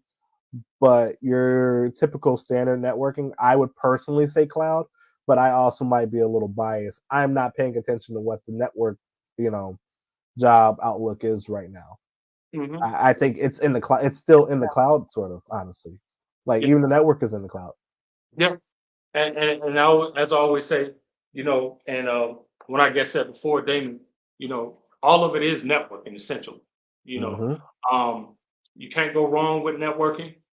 But like you said, cloud is the in-demand thing. So either it's really an either or. You You can't know, go wrong. The it's the only wrong fast step. aspect though. It's like Um, it's the fast aspect. Like it's not gonna happen. And I understand everyone's like, "Yo, I need something now." yeah, Like what I would say do, and this is always tough. I've been in this situation. I was like, "Yo, I need to make a move right now." Try not to focus on having to make that move. Focus on what you're doing to make that move possible. To yeah, make it where it's like, okay, I I've agree. done the work. Now, it'll happen. It'll happen. You put in Yeah. the time, you put in the work, it'll happen. I know that's not the best answer to your question. No, that is the best answer because these people need a reality check. We're gonna try to break them from the brainwashing of all these bro techs and all Yep. these tech recruiters and all of them. And I don't care if they come from me because I got all the smoke because I really do this. So it's whatever. Um, uh, yeah, you need to get a job. If you got to get a construction job, if you got to go cut some grass or whatever to hold you over while you build out your tech career. Guess what? Your cloud tech career. That's what you need to do. You Yeah. know. Um, it's a process. It's going to pay off, but you have to let it do its job, and building you up to be a cloud Yep. professional in that process. And it's going to take It's going to take longer than you expect, but it's also going to take a lot least time than you anticipate at the same time. So, The and when you return get here, is worth it. The return absolutely, is you'll worth be it. great. You're gonna have to work off hours. Like I was studying in 2, 3 in the morning. I still do it now. 2, 3 in the morning. And you're just like, I'm dead tired right now, but you just got to do it. Man, studying on the clock. You hear me? Yeah, exactly. On the clock while working graveyard shift. So, all right. So, how do you feel about data science? It's And I'm almost gonna as throw big as the AI in there cloud. as well. Yeah, because of AI and machine learning, it is literally neck and neck with. It's honestly probably within the next 5 to 7 years, AI, data science, machine learning, it's all the same thing. That job outlook is going to be ridiculous. Prompt engineering is going to be a thing. I'm going to be completely honest with you. And if you're working in tech now, or if you're not working in tech, and you're not at least learning about AI or utilizing it, you're doing yourself a disservice, because I'm going to tell you right now, AI is not going to take your job away from you. Mm, tell Someone utilizes AI is going to take your job away from you, me. because as good as I am, I cannot come up with some of the answers as quick as Chat GPT and Gemini. I use it. I utilize it as much as I possibly can. I have a co-pilot license. I pay for the Chat GPT Pro personally. Shout out to It, GitHub. look, good, exactly. Hmm. It helps you so much. You know, yeah, it's cool when you can write a program from scratch. I can write a script from scratch, or I can go to Chat GPT and get a boilerplate and work my way from there. And a Yeah, boilerplate is just kind of like a template, right? yeah, You know, yeah. and work my Uh, way from there. I still have to understand it. I still have to yeah, know what I'm doing. yeah, What it does exactly. is it helps me take away some of the fluff of having to figure out little things here and there, or building little things here and there. Now what I'm doing is I'm going in and I'm tweaking it to work how I need it to work, because I've already built this before. Yeah, Now, if it is something I've never done, like I was learning Flutter, the language Flutter. I've heard of it. I don't Never know used it in my Flutter. life. Huh? Wow. I've heard of it. Never used it in my life. Yeah, I don't know it, or I didn't know it, but I did not use ChatGPT to do it because I didn't know it. Therefore, I had to Mm, learn the fundamentals before I started using ChatGPT. Then, once I mm, understood the fundamentals a little bit, I was like, all right, now can you do this? mm. You data science is good. Yeah, It will help you. yeah, Definitely follow up with that. yeah. And I want to say also that, listen, it's going to take a while before AI, we fully wrap our heads around AI. Yeah, And it's mostly because how I see it is there is a huge data integrity problem, because yeah, all oh, yeah. AI is doing is it's able to, it's just basically regurgitating data into What's already algorithms out there? of Yeah, pre-existing data. So you're going into the data science, perfect, because you all are the architects of how of what type of data we use, etc. Cleaning data, etc. Great. AI, learn these tools. Like I tell anybody, engineers, we've been using AI type tools for a long time. If you use Visual Code Studio, yep. or even if you everybody who's hit tab to finish this sentence or finish this word, especially in the Linux command line, like you've interacted with some form of automated software. You know, Yep. they're tools. Use them at your disposal. You know, they're just going to get better and better with time. And like you said, it's not going to be AI that's going to replace your job. It's going to be the person who's utilizing Yep. AI. All Exactly. right. I'm gonna get two more questions. If y'all got to, I'm gonna do three more short questions. If you got them, put them below. All right. My goal is to become a Azure IAM cloud administrator. Shout out to Dalton, man. What's happening? What's happening, baby? Go ahead, Uh, Doc. as well, should I aim for entry level cloud tech roles or go for Azure IAM search and projects, and find entry level IAM search? So I guess he's Cool. asking, should he go for entry level cloud tech roles in general, or Mm-hmm. go for Azure IAM search and then Mm-hmm. go for IAM entry level roles? Should do it all at the same time, to be completely honest with you. Like, you can do the search while applying for the roles, especially if you have the foundational knowledge already. Like, if you understand, again, if you can open up a Microsoft portal and somewhat find your way around and understand what you're looking at, go get your SC300, right? Or that may not be the right one.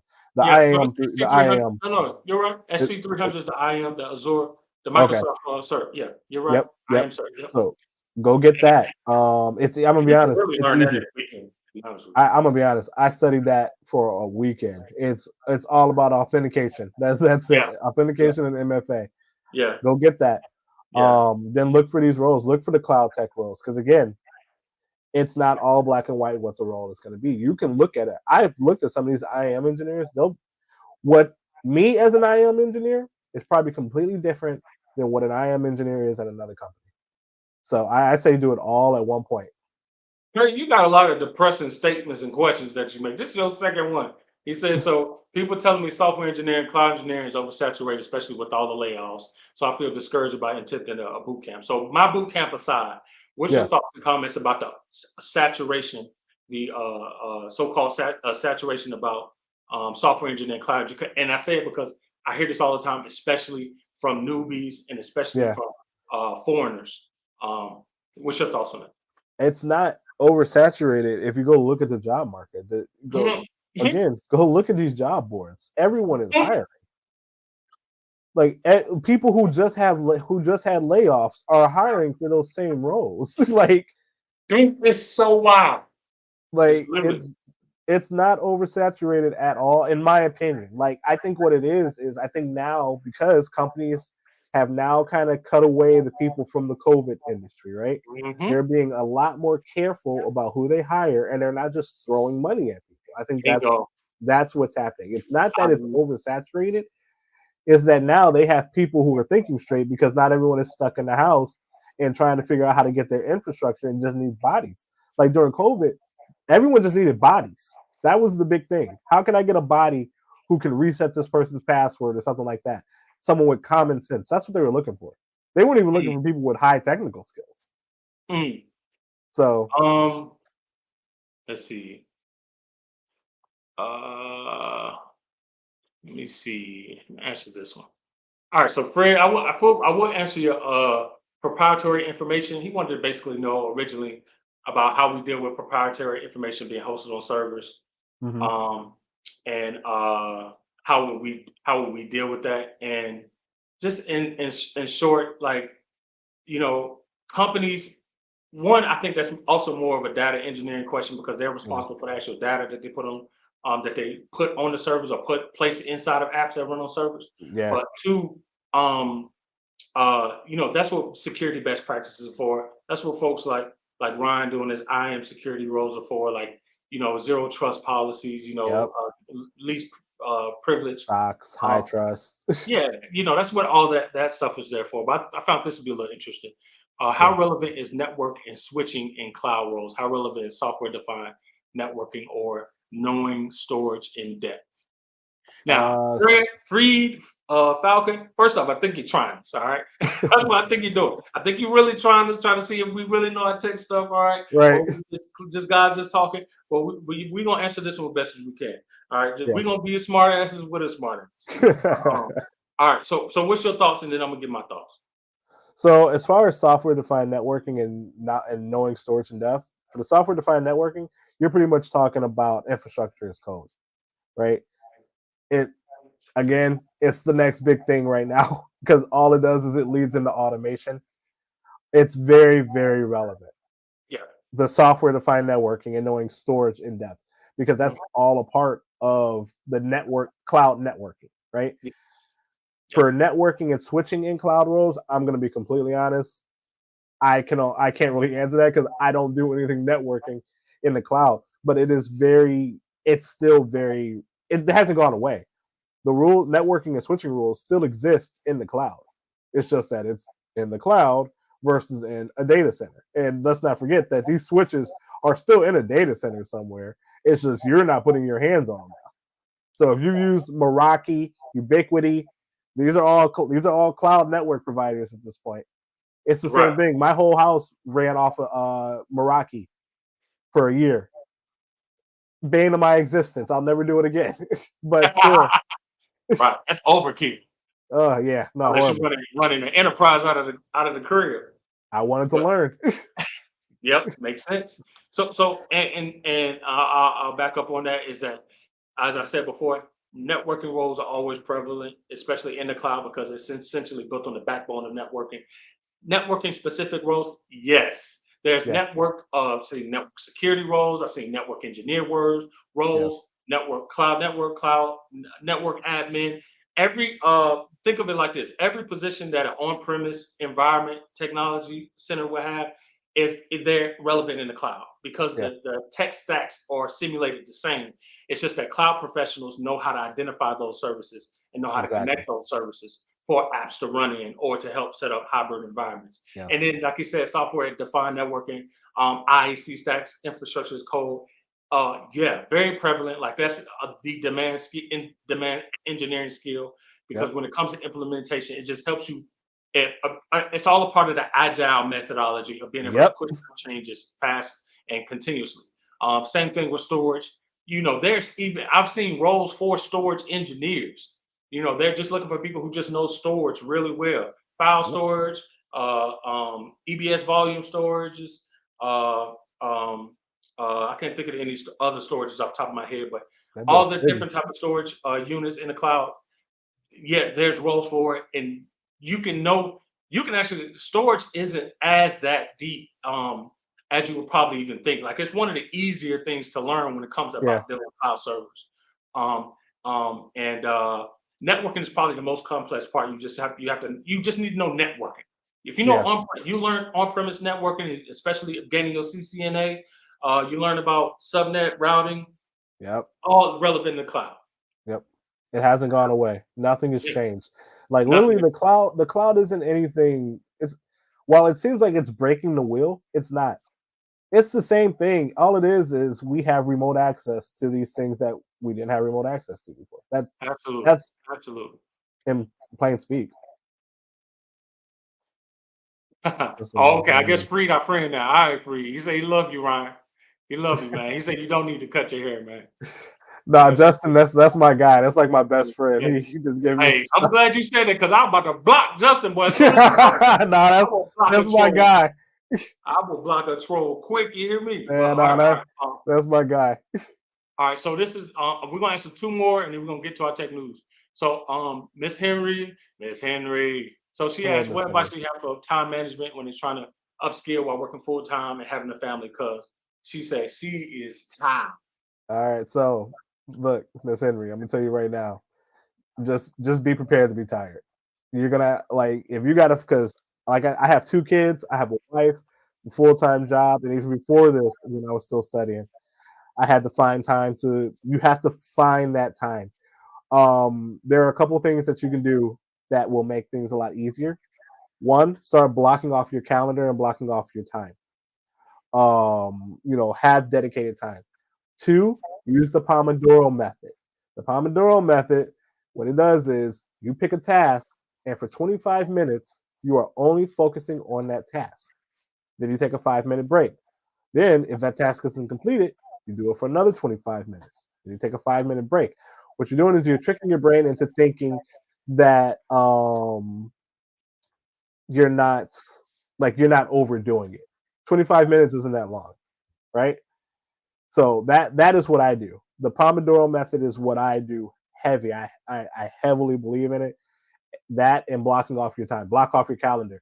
Have dedicated time. It doesn't matter. And start low. Make sure you start low. Don't go in and be like, all right, I'm gonna spend 4 hours today doing this. No. Spend 30 minutes studying. And then you build on that.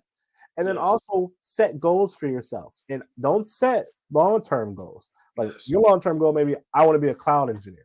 Well, Mhm. that's great. Let's do the micro goals first. Let's that like I'm really big on tricking myself into believing I am doing well, Mhm. right? So for me, if I had a goal to get my master's degree, right? Let's say I want to go get my master's degree. Well, my first goal would be, or my sub goal to that would be, let me finish this book about cloud technology. Let me read one chapter. Start with very small goals because what will end up happening is you'll be proud of yourself. And Mhm. when you're proud of yourself, I'm going to tell you right now, everything gets a whole lot easier. Because when you start finishing things, when you start finishing these projects, you're gonna look like, oh man, this is dope.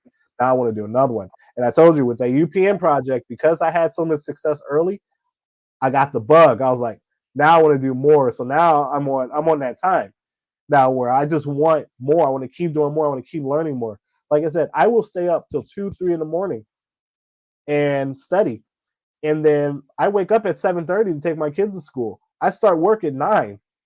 I 3 4 hours of sleep. I get it. I got bags under my eyes, but we have things to accomplish. And then also, I'm always against money being your driving goal, because with tech and with anything really in general, the money will come if you're good at it. If you're good at it and you do what you need to do, you will get the money.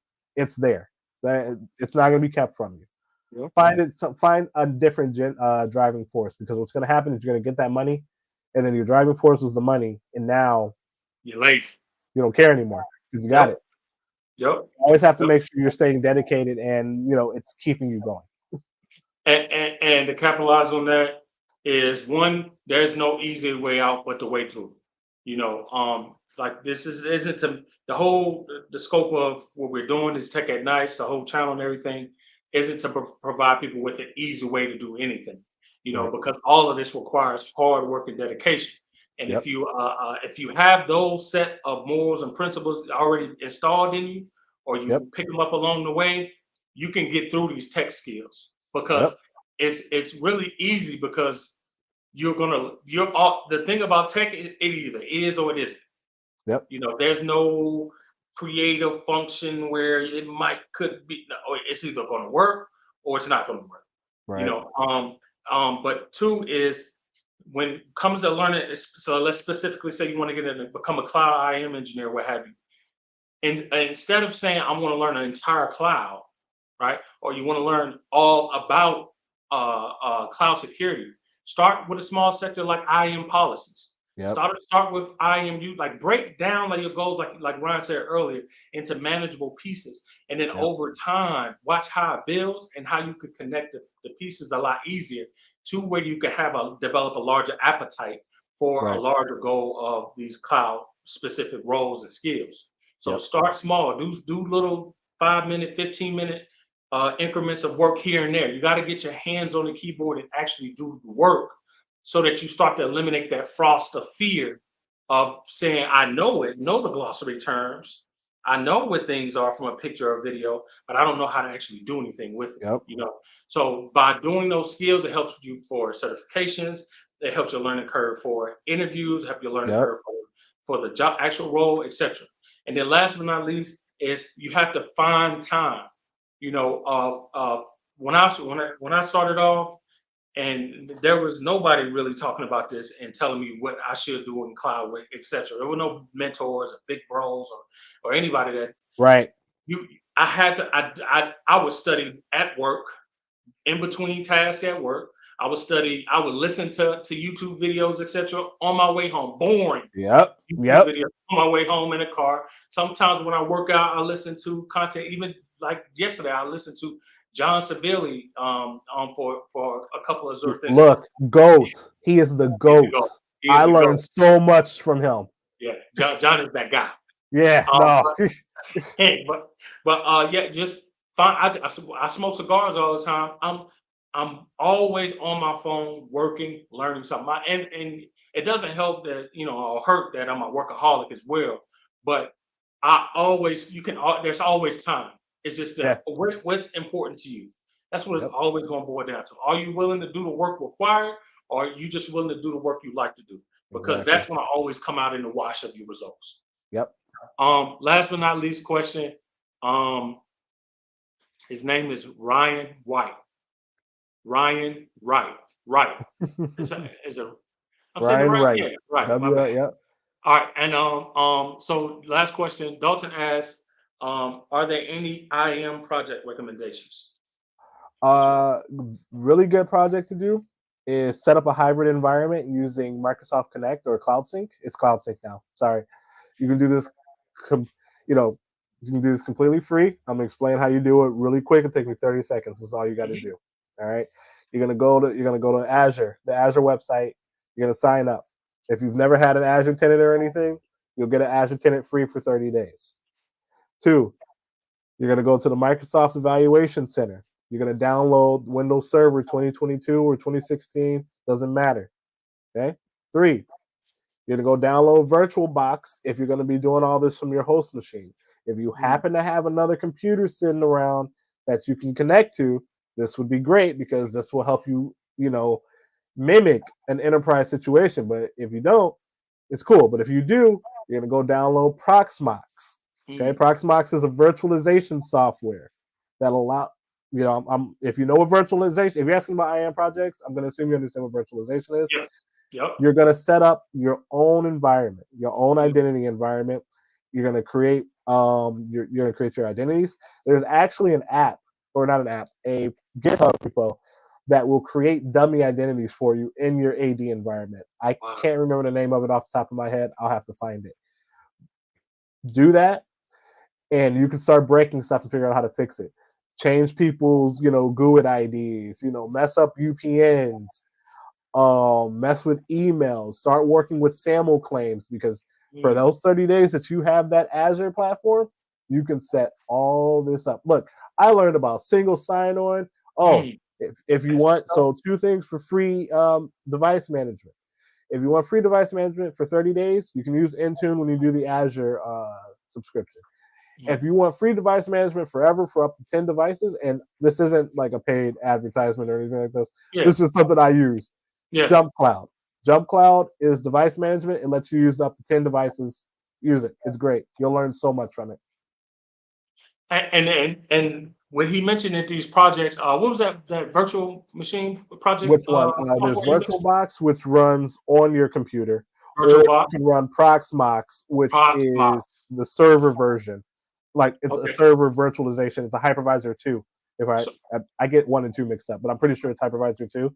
So it's a remote server, pretty much. It is the actual operating system. So VirtualBox, you have to have a Windows or Mac OS in order to use, right? Yep. You have to have a GUI. Yep. Proxmox, you can put that on an empty shell of a computer. Go get some desktop. Go on eBay. Go on Amazon. They give those desktops away. You can get one for $60. You put some RAM and a hard drive in there, and you got a brand new server for you. Yeah, and the reason I brought that up is because even in installing and for going out and finding on how to configure these virtual softwares for virtual environments, that's also part of your tech training. Because when you're in a cloud environment, you're going to be working with virtual machines. Yeah. Configuring the same thing. You have to configure iOS settings. You have to configure the networking settings for it. How to are you going to open the ports for SSHing? Are you going to do RDPing? These are things that every part of this is applied to real life work.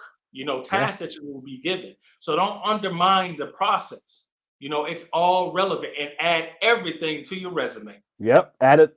Look, you document and record you get a screen recorder, and you sit there and you record every single thing you do. And then you document it somewhere. I don't care where it is, you put it somewhere. And I wanted to go back to a question really, really quick, where he asked what he could do to kind of break into IAM or something like that. Yeah. Utilize communities. That is very important. Find like-minded people who are trying to do the same thing and work in these communities. I'm going to tell you right now, I'm pretty sure you've heard of it. Black Cloud Geeks. Have you heard of them? Funny, real quick, funny story. Terrence, who runs it, started off in my group, BCloud Engineers, Black Cloud Engineers on Facebook. And he spent off and created Black Cloud Geek shortly after. Been a huge supporter of his movement, everything. He out of Alabama, baby. Yeah, that's great. I love that group. I actually think I'm in your Facebook group. If I'm not, I got to get in there. I got to double check. I'm in a lot of groups. So, but make sure you find these communities because they help so much. Study sessions, just being able to talk these things through. Because while it is nice to talk to someone like me, or like you, who we've been in the industry for a while. Mm-hmm. It's also good to talk to someone who is on your level, who may be looking at things a little bit differently than you are. You guys can bounce ideas off each other. You can fit. So my friend Justin, who's in there, we were close to the same level. a couple years ago, and we would just sit here and talk things back and forth, and really, really just it helped me grow. It find your coworker who's not your coworker. Find your friend coworker, right? It I, helps you so much. I try to tell, and I preach that to students in the boot camp. Man, it's like I need to piece clips of this up and put it in my new next boot camp. But and send out to past students because it's you're saying everything that I preach. It's like it's one thing to find mentors and people who've achieved in this industry like yourself and me, but Yep, we only have a finite amount of time and availability. exactly. It's so much rich of an experience to also build your career alongside cohorts that you meet along the Oh my, way. yep, Like to see where you all blossom to, how you all grow together. Y'all are pitching ideas, pitching interview tips, pitching study material, like the learning process and growing maturation process of it together. When you're working as a collective, you have a much more enriched experience and it yep, broadens your network because you know somebody that knows somebody, knows somebody, and they know somebody that knows somebody that knows somebody. And look, all y'all are intermingled together. So it's you have to don't just look up for a right, handout or for a pull up of somebody in a higher position than you to get you to their position. exactly. Work, build, and climb with those aside of you because if Yep, one day you all are going to be in that position and the opportunities to pull many others up. yep. And That's then why that's a we keep connection. you That's a have connection to in the future. because you never know where somebody's going to end up. You Exactly. never know, Yep. So please utilize learning with each other, and y'all are learning at the same space and learning the same thing. Like it's beautiful. So all right, and we're gonna get all your info and everything, but let's quickly go over this tech news. I got three Cool. topics. All right, so how this works is basically it's I'm going to cover three tech news topic, and for each topic, we're going to either say deploy it to production, meaning Yep. that's a good news topic. We're going to clip that. It's going to Yep. go to our wherever I posted it on social media, wherever. Yep. Um, if it's a bad article, it's not relevant to cloud, it's not Yep. relevant to what we're trying to do in tech. Then we always say control delete. All right. Okay. All right. So first one's up. So Google is investing $1 billion to boost connectivity to Japan via subsea cables. So basically, what they're trying to do is uh, Google's trying to improve their digital connectivity between the U.S. and Japan through subsea cables. And these are basically cables that they plan to plant within the sea of Yep. Japan to boost their creativity. Yeah. So based off of that headline and that story, is that something that we want to and you could talk about a little bit like if about based on your decision, are we going to deploy it to, and y'all can comment too, are we going to we're going to do one for deploy it to production and we're going to do two for control Yep. delete. Which I'm one do you think you want to do I'm gonna best be, for? I'm gonna be honest. I'm gonna deploy it. I don't Okay. see. So for me, anytime we're trying to strengthen the connection, and I think of things from a technical standpoint a lot. And to me, there shouldn't be any barriers with technology, right? We want to uplift each other from a technical standpoint. Connecting to another country, or especially a country as strong as Japan, I don't. Where is the bad in it? Now, of course, you start looking into like data issues and things like that. That's a different conversation. If you're just looking at it for what it is and for what they're showing us for it to be, I'm all for it. Yeah, I'm with you on that. The thing about it is that Google Cloud, they're saying they're investing $1 billion. That's that's also $1 billion going to hundreds of thousands of contract workers and Yep. employees. So that's a huge boost to the tech economy of people Yep. who will get that's going to offspring a lot of It's a even lot of work. physical networking layer jobs because somebody got to Yep. lay the cables, right? And Yep. then that's going to eventually lead to a lot more businesses being able to go online because and this speaks to a grander issue of what I always talk about how we are a world that is very technology product rich, but technology infrastructure poor. Like Right. there's more rural land than there are in New York City, Chicago, Yeah. even Atlanta. Yeah. So and they're they have connectivity issues. So investments like this aren't going to do anything but continue to hope uh, increase the value of our tech community at Yep. large. So I'm with that. Let's deploy that to production, y'all. See Yeah. what y'all saying in the comments. Y'all with it? Y'all with it? All right, maybe I didn't catch that one, but it's cool. All right. The second one is so Apple is getting sued for having a monopoly over the smartphone. I don't know if you're an iPhone guy or Android guy, but basically, Apple, the Department of Justice, along with 16 other states, are basically accusing Apple of driving up the prices for consumers and developers at the expense of making users more reliant on its iPhones. Are we going to, is that story relevant to cloud, to what we're trying to do? Are we going to deploy that to production? Or are we going to control delete? So it's not particularly relevant to cloud from a technical standpoint, but if you pay attention to what they're doing, it is technical, because what has happened now is Apple did an amazing job. I'm gonna tell you what Apple is getting in trouble for being marketing geniuses. That is the issue right now. Because what Apple has done is they've created an ecosystem where everything that they build works amazing together. Look, you know how I'm talking to you right now? I'm talking to you from my iMac, right? For my Mac Pro. I have an iPhone. I can text from either one. I have an Apple Watch. All this is connected. I have minis. My kids, Apple, I have iPads. Everything is connected. It's smart. It's genius. I'm not mad at good marketing. Yeah. You know, it works seamless. So, I mean, I'm not mad. I'm not an Apple, and I'm not like an Android hater. Like, I understand, and you know, if you don't like Apple, fine. I'm not going to try to push Apple on you. I don't hate Android. I have an Android phone somewhere that I threw in a corner, but I don't see an issue with what Apple has done. I do not agree with the sanctions and everything.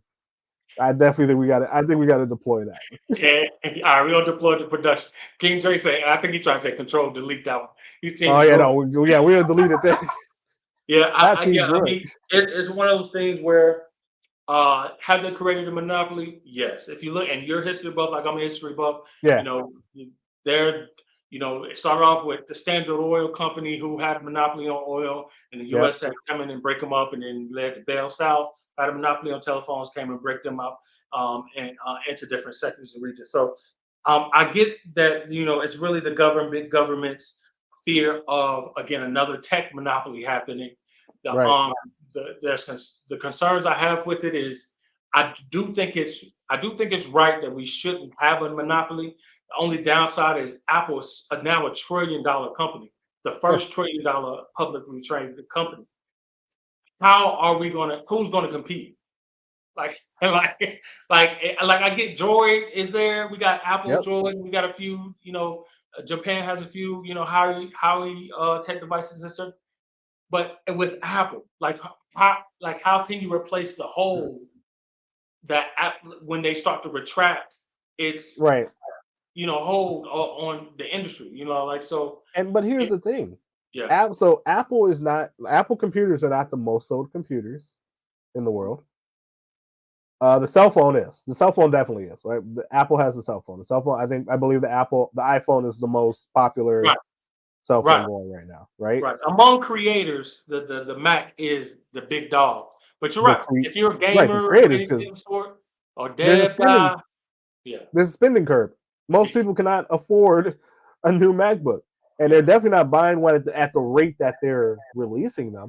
But one of the reasons why Apple is able to to keep producing is because of the high price point.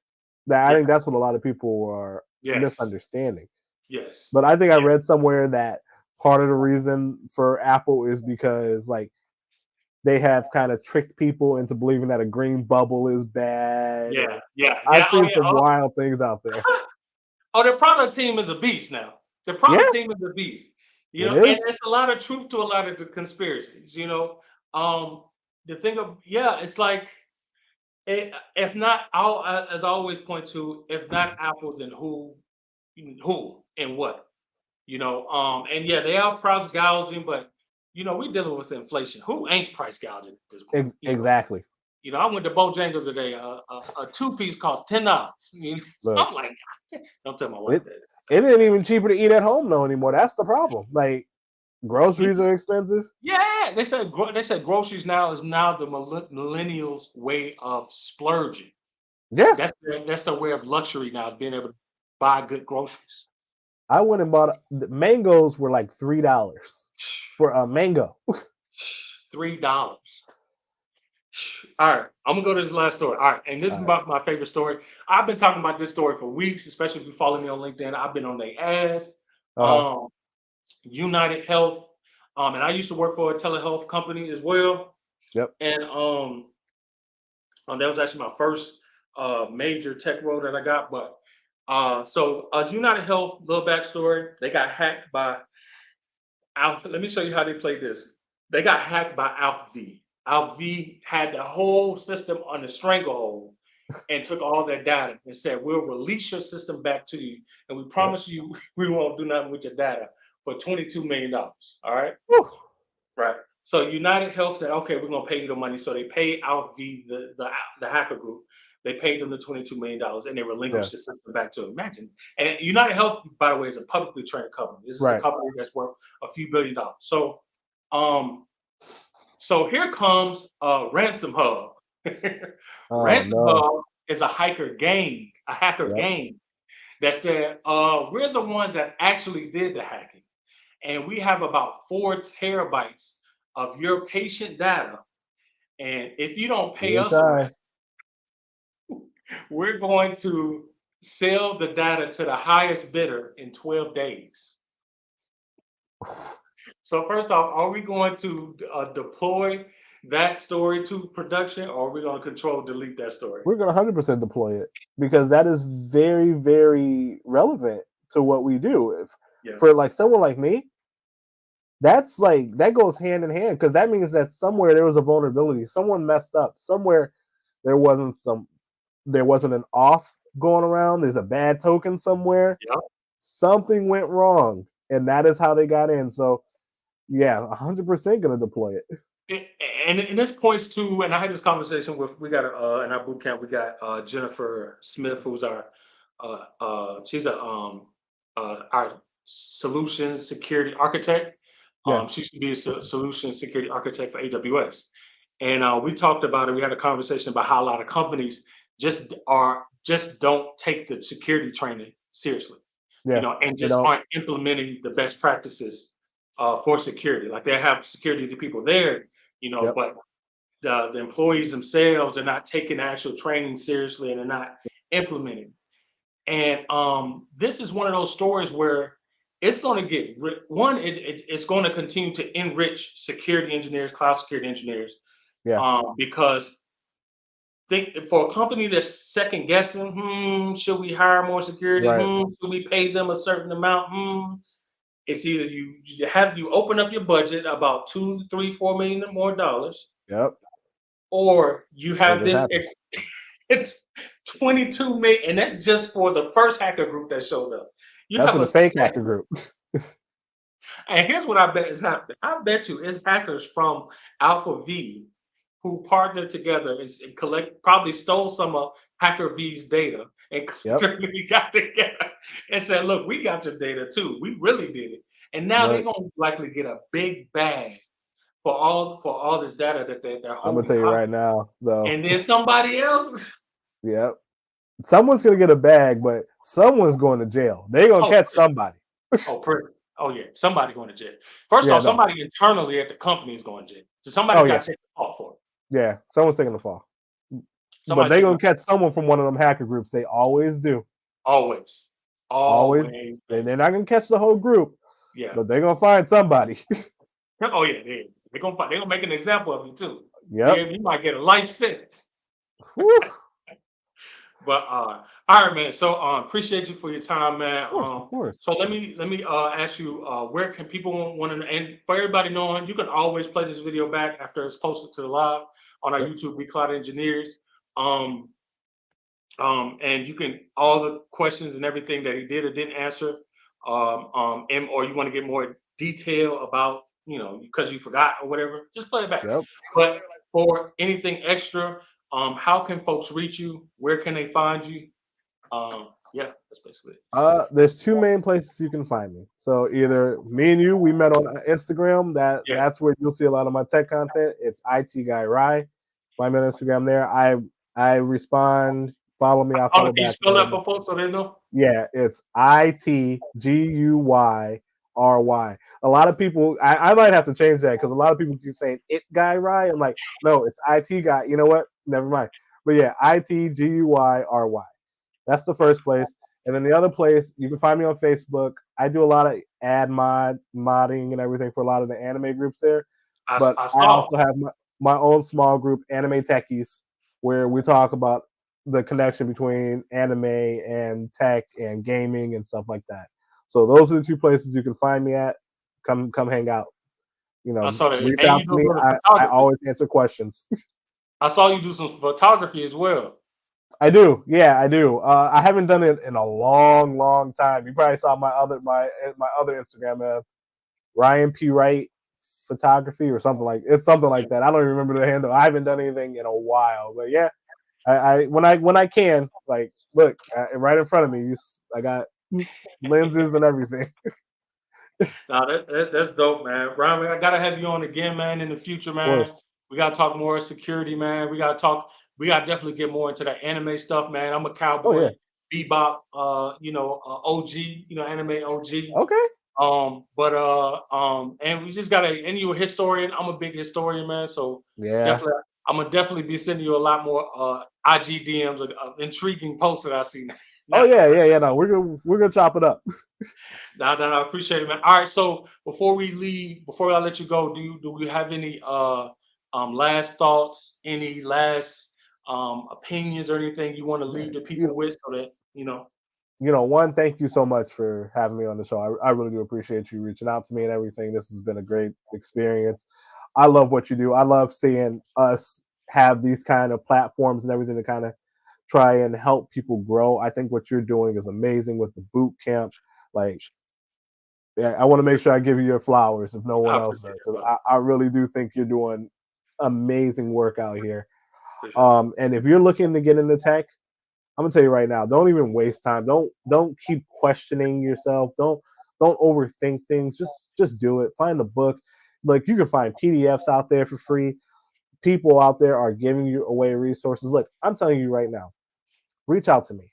If you need some kind of resource or you have a question, you send me a DM. I will answer it. If you need a book, I will figure out how we can get you that book.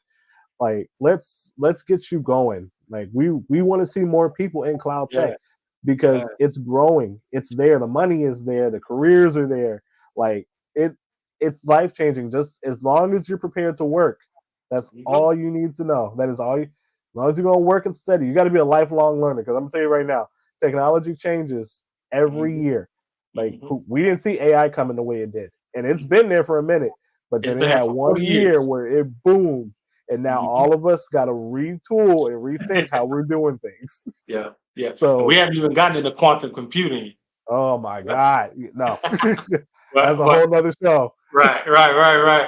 And as I always tell y'all, when you're approaching, our tech heroes that we have on, such as Ryan, make sure you try to don't just go to them to just give you something. Come to them to contribute something first. Say, hey, what do you need help with? Hey, what are you working on? Maybe I can contribute to. Yep. Always, even if you want to just buy them Starbucks or whatever, buy them some mangoes. Hey, the mangoes, Always man. come. You want to best, get your way to the attention ladder at the top. Come contribute in something, and before you ask to receive something from them. So I appreciate you, man, Ryan, Of man. course, Again, we're man. gonna do this again, brother. Oh yeah, This was for sure. beautiful.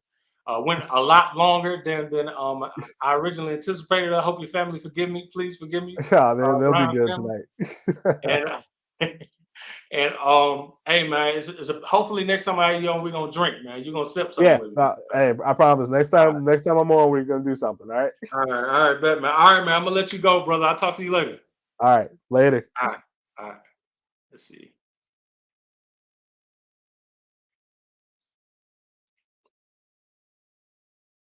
Oh, no. All right. I didn't want to ban him. They gave me the option to ban him. I'm like, no, I don't want to ban him. I don't want to kick him off. All right, y'all. Appreciate y'all. How what y'all thought about the show? leave tonight. Leave your comments, man. I'm still sober. It's probably because I've been sweating so much. I've been standing for like 2 hours. But we do this. We do this for y'all to support y'all. Um, so again, subscribe to the channel. If you're curious, we do have our boot camp starting up. It started. Enrollment is open now. It starts. Actual boot camp starts in June 2nd until July. We have a special now. I think it's like 10% off or whatever. Let me make sure I put that in the chat as well. Give you all the special code for like 10% off. It is Tech Me Up 2024 discount code. Let me see. Bootcamp discount code. Tech Me Up. Okay. Yeah. If you have any other questions, anything, again, reach out to me. I'm here for you. Comments, thoughts, welcome. I love seeing you all's comments on our YouTube channel. So please leave us a comment. Please share this with a friend or somebody that you know that's trying to break into the industry who needs some advice, maybe needs some uplifting or whatever. If you have a tech professional that you would love to see me interview on another Tech at Night show, send a recommendation my way.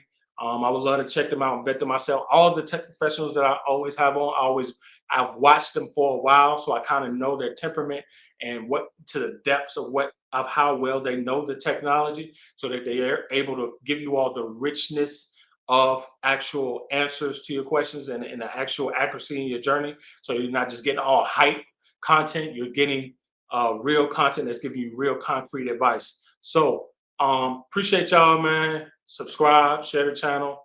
And remember, man, y'all had what it take the entire time. Finish my glass. Hope you finish yours. All right, y'all be great.